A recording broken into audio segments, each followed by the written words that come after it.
This afternoon, President Trump mentioned you, and he made an allegation about your investments. I want to roll that clip and then give you a chance to respond. Yeah.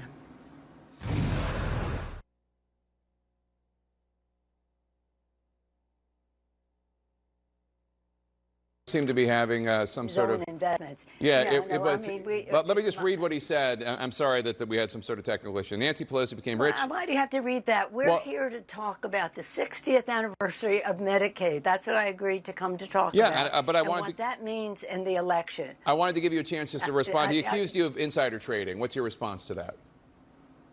That's ridiculous. In fact, I very much support the trading of members of Congress. Not that I think anybody's doing anything wrong. If they are prosecuted and they go to jail.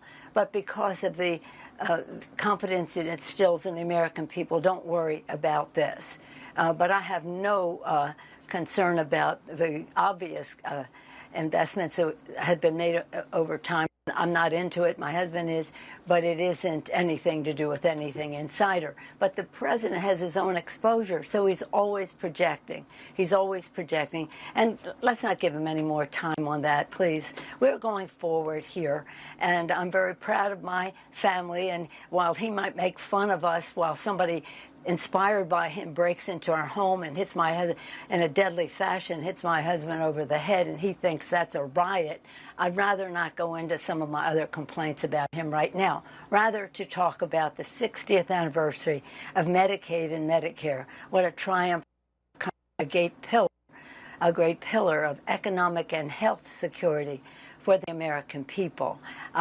We had over the weekend a Caring Across Generations initiative of a 60-hour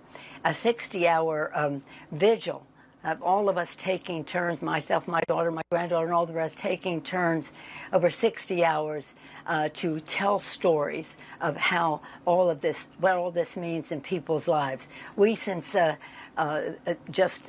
all this has emerged, have had 300,000 calls from our Californians to people in Republican held districts for them to call, the constituents to call their Republican members of Congress who have voted for this shameful, dirty, filthy, stinking, lousy, rotten, anything but beautiful act. And now we are engaged in the Save Medicaid Summer. So today is the 60th anniversary. It's something to be very, very proud of. And instead of what the Republicans are doing to deprive people of access to health care who need it so badly, people with disabilities who need it so badly, for the children.